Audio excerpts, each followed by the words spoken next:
Qu'est-ce qu'un con? Bougez pas, je vais vous faire un petit cours. Le mot con vient du latin culinus, qui signifie vulve, à savoir sexe féminin. Au XIXe siècle, on a commencé à utiliser ce mot comme insulte pour désigner les hommes passifs et impuissants, c'est-à-dire comme un sexe de femme, évidemment. C'est aussi de cette époque que date le dérivé féminin, qui est, bien sûr, conne.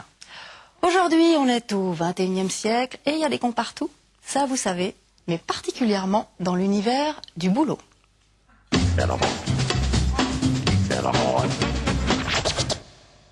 Oui, vous avez vu, dans les librairies, il y a des rayons entiers de livres sur les cons au bureau, mort aux cons, objectif zéro sale con, gérer les emmerdeurs, travailler avec des cons. Alors, pourquoi est-ce que tous ces livres paraissent maintenant, alors qu'objectivement, les cons, ça a toujours existé? Est-ce qu'il y en a plus? Est-ce qu'ils sont plus cons? En tout cas, ce qui est sûr, c'est qu'il y a plusieurs sortes de cons.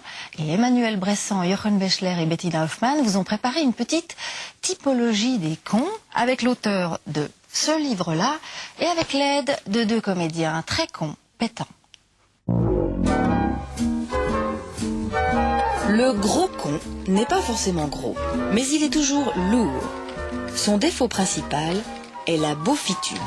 Alors les filles, qui c'est qui va me chercher un café? Hein? Allez, quoi. Je paye en nature. Ah bah oui, ça va, Le gros con parle fort, envahit l'espace des autres et ne travaille pas beaucoup. Il est particulièrement difficile à supporter dans les bureaux open space. Alors, ce soir on va manger chinois ou on va chez moi? Oui. Les folles de mon corps. D'accord. Oui. Oui, oui. Le petit con, c'est dans la tête qu'il est petit. Ça peut très bien être une petite conne d'ailleurs. Voilà. Son principal défaut est la lâcheté. Bon, j'avais pas prévu de travailler ce week-end. Ah, mais oui, bien sûr, bien sûr. Je vais m'en occuper, oui. Je voulais vous dire, la dernière séance, c'était extraordinaire. Alors, vraiment, j'ai beaucoup apprécié, très inventif, nouveau. Je vous félicite, hein, bravo. Bonjour. Servile avec les chefs, la petite conne peut être particulièrement méprisante avec les subordonnés. Dites donc, les contrats sont pas faits, faut tout faire soi-même ici. Hein. Allez me chercher du papier en tête, ça devrait être dans vos cordes, non? Après 10 ans de boîte. Salope. Connard. On a tous fait des petites conneries dans l'entreprise. On a tous envoyé des mails dont on n'est pas fier. On a tous dit des choses à des gens dont on n'est pas fier. Donc on en revient toujours et souvent les gens me disent on est toujours le con de quelqu'un. Oui, certainement. Par contre, il y en a, comme je le disais, qui font l'unanimité. C'est très animal. Animal au sens que quand vous le voyez, vous vous dites, lui, c'est un puriste. Ça va être un puriste. Il va être au taquet à longueur de journée. Comme vous êtes quelqu'un qui raisonne, vous allez vous dire, on va faire un effort, on va essayer de voir. Première vacherie, vous vous dites là quand même, première vacherie. Deuxième vacherie, en règle générale, la première impression nous donne assez vite raison. Un vrai con, ça se reconnaît à l'instinct.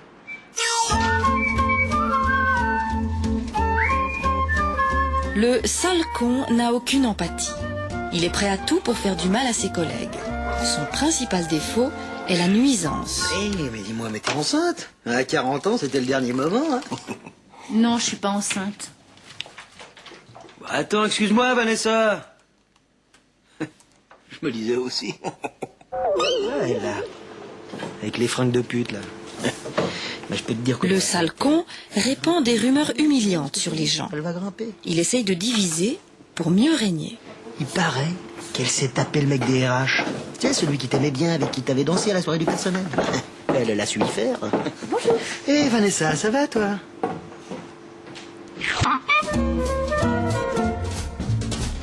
Le vrai con, ou la vraie conne, est prêt à tout pour grimper dans la hiérarchie. Son principal défaut est l'arrivisme. J'ai postulé pour le poste de directrice des affaires générales. Ça dit quelque chose, ça? Je crois qu'à l'entretien, ils ont été hyper impressionnés. Bon, faut dire que j'ai appris que les autres candidats étaient complètement nullissimes.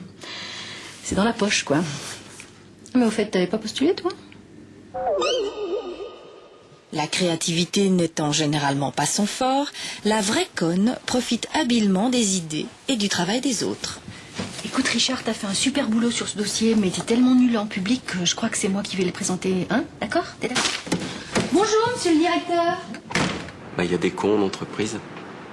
Donc c'est peut-être le moment de dire, d'appeler un chat, un con, et qu'en termes de bien-être au travail, dans des situations économiques qui ne sont pas faciles dans tous les pays, je pense que les chefs Fayon, le retour des chefs Fayon, le retour à une sorte d'ordre ou de valeur travail, faudrait peut-être pondérer l'ambition, l'enthousiasme, la joie des cons.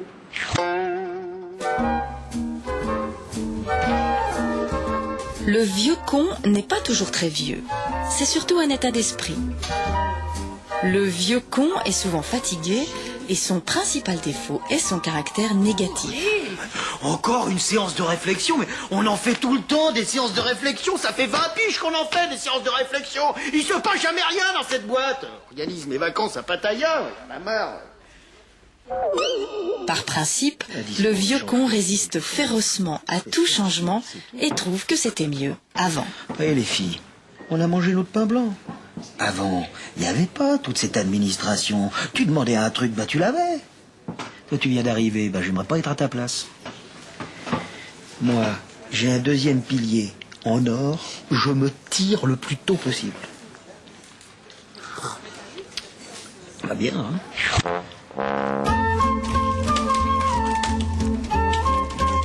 Le pauvre con ou la pauvre conne peut aussi être riche. C'est le genre je sais tout, mais à côté de la plaque. Son principal défaut est l'incompétence. Oui, alors, donc j'ai décidé de faire appel à cette boîte de production géniale qui propose des tarifs très très concurrentiels. Ah bon? Ah, cette boîte nous a fait des fausses factures l'année dernière. Ah non, je savais pas. Non. D'accord. Mais vous saviez, vous? Personne ne me dit jamais rien, quoi. La pauvre conne occupe généralement un poste trop élevé pour elle. Son niveau de bêtise est inversement proportionnel à son niveau de productivité. Je crois qu'on sera beaucoup plus opérationnel et que le leadership sera mieux défini. C'est une stratégie gagnant-gagnant pour l'entreprise. Concrètement, on fait comment? Ah ben non, mais ça, c'est votre problème. C'est un cumul d'ambition. Donc vous avez en fait des gens qui sont là, qui sont placés pour un but commun. On va appeler ça la culture d'entreprise. C'est-à-dire la culture d'entreprise va être ce que tout le monde accepte de faire semblant de jouer. On est tous pour la culture d'entreprise, c'est très bien, on va tous dans le même sens. Non, chacun mène ses petites stratégies personnelles à l'intérieur d'une entreprise en faisant croire à tout le monde qu'on est tous dans le même sens pour la culture d'entreprise. Il faut arrêter de prendre les gens pour des cons. Et puis, il y a ceux qui cumulent, qui peuvent être plusieurs sortes de cons à la fois. Ce sont les rois des cons. Il y a des risques importants pour que ceux-là finissent par devenir chefs. Maintenant, vous allez voir, bande de cons. En fait, c'est peut-être aussi l'entreprise qui a changé. Trop de stress, trop de pression, les situations qui dégénèrent, le seuil de tolérance qui diminue. Et puis, il faut savoir, ça a été scientifiquement calculé, qu'un con peut coûter 160 000 francs par année à l'entreprise. Alors, comment font les responsables de ressources humaines pour gérer les conflits? 2 exemples avec David Marin et Emmanuel Bressan. Mais pourquoi ils traversent à ce moment-là? Mais je vous jure qu'ici aussi, des fois, on travaille avec des cons. Mais non, c'était pour rire.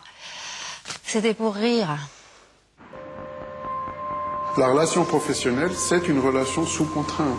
Ça peut vite quand même pourrir une ambiance. L'email est un outil qui provoque des conflits absolument magnifiques. Vous pouvez plus se voir. La notion de con, très émotionnelle. Qui n'a jamais maudit son collègue, insulté sous cape son patron, envie de tout plaquer, marre de tous ces cons? 7% des actifs en Suisse vivent un conflit d'entreprise, si léger soit-il. Parmi eux, Josiane Linder, 16 ans au centre patronal de Podey, 16 ans sans nuage. Arrive la lassitude, des problèmes personnels, un conflit récurrent avec sa collègue et puis un jour, c'est le geste de trop, Josiane est licenciée. Il y a eu une accumulation de choses, de fêtes, de petits dérapages, de toute cette gestuelle harceleuse, de dénigrement que j'ai ressenti. Comme quoi, par exemple? Des gestes, des doigts qui se pointent contre vous, des épaules comme ça, toute une gestuelle agressive et puis très déplacée. J'ai dit, moi j'en ai marre. Vraiment, j'en ai marre. Et puis mon langage a commencé à beaucoup changer. Et je disais à mes collègues, j'en ai marre d'être dans cette putain de boîte. J'en ai marre d'être dans cette boîte de merde. Et mes collègues me disaient, mais Josiane, mais comment parles-tu? Et vraiment, j'étais, mais au fond de moi, déchaînée. Mon bureau est traditionnellement ouvert à quiconque de la maison, mais malheureusement, elle n'est pas venue me trouver pour me faire part de son problème. Alors, à un moment donné, quand les choses ont encore dégénéré et tout, j'ai fait ce que tout le monde rêve de faire.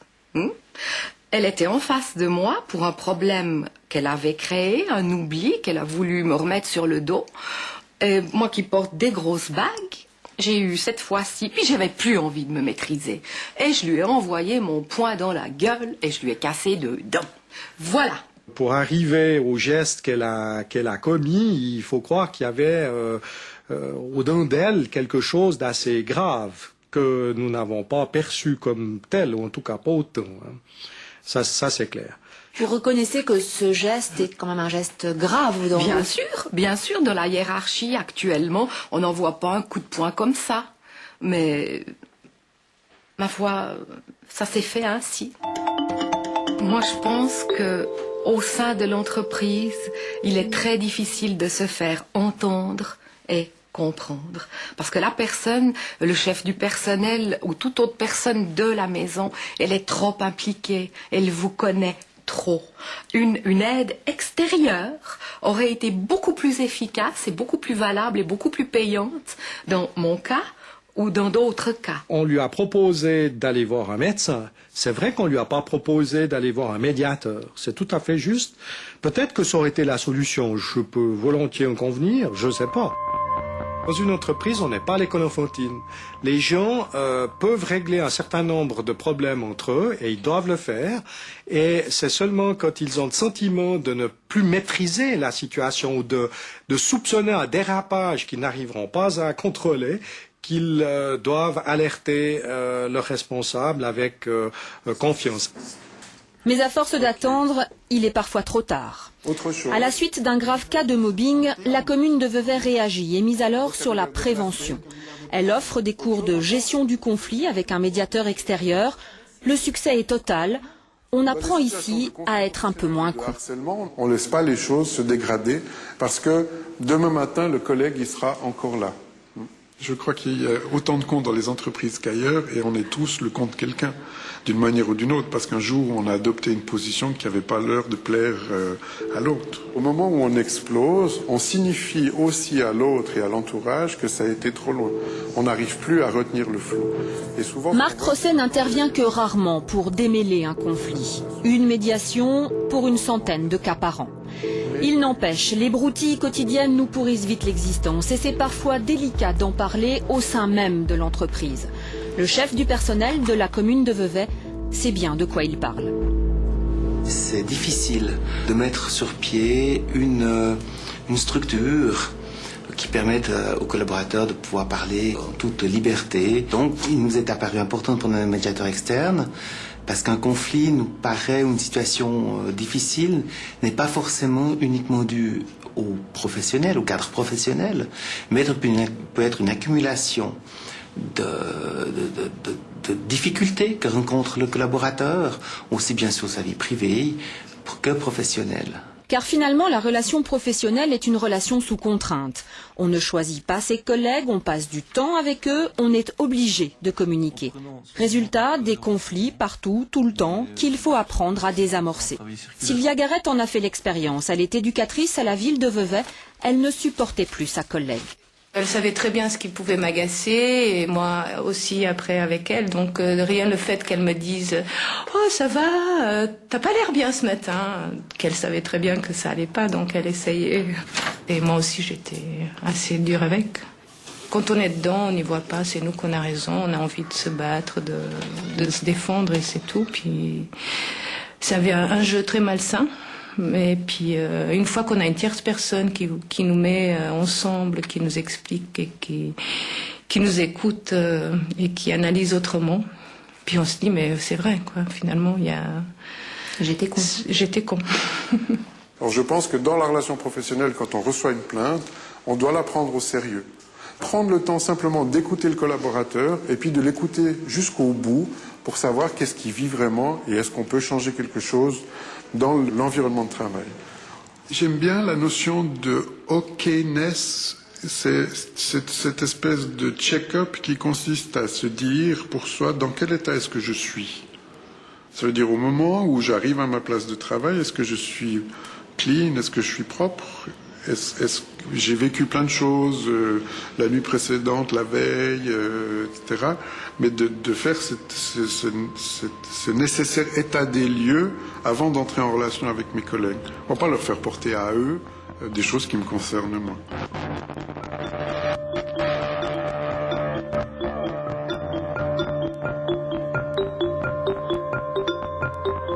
Bon, faire son petit check-up perso avant d'arriver au bureau, c'est déjà un bon conseil à suivre pour chacun.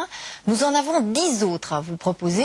Yves Godel, Jochen Bechler et Bettina Hoffmann vous recommandent de suivre ces 10 commandements.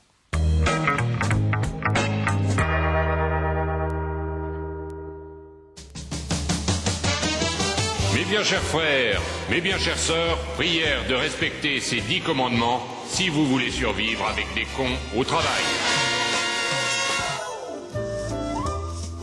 Tu surveilleras de près tous ceux qui ont obtenu une promotion. Statistiquement, quand quelqu'un prend du galon, il y a des chances qu'il devienne con.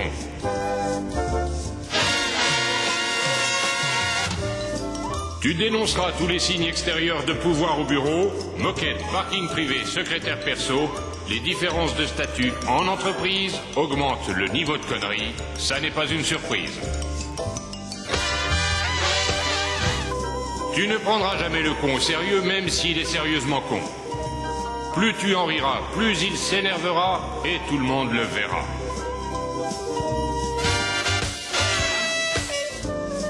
Tu menaceras le con régulièrement de le dénoncer pour harcèlement. Ce mot a un effet magique, surtout si le con est ton supérieur hiérarchique.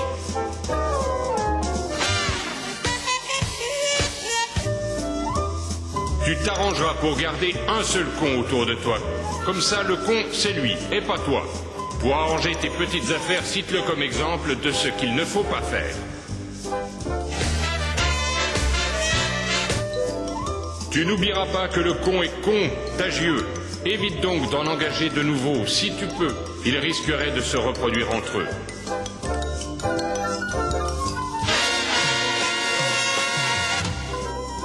Tu oseras dire franchement au con qu'il est con, car les vrais cons ne savent pas qu'ils le sont. Un miracle n'étant pas exclu, il se peut que son niveau de bêtise diminue. Tu trouveras un maximum d'alliés pour pouvoir parler du con en toute liberté. Quand tu te sentiras au bout du rouleau, ça te permettra de trouver du soutien au bureau.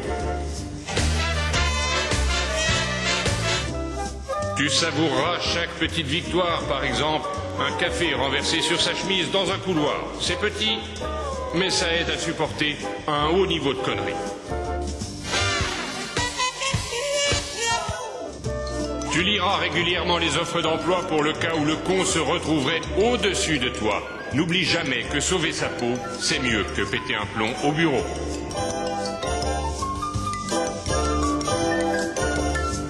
Et maintenant, va en paix. Et n'oublie pas que pour la plupart des gens, le con, c'est toi. Oui, quitte à être de toute façon le con de quelqu'un, autant savoir quel genre de con on est, non ? Alors allez faire un petit tour sur notre site scènedeménage.ch, faites le test et après, parlez-en autour de la machine à café.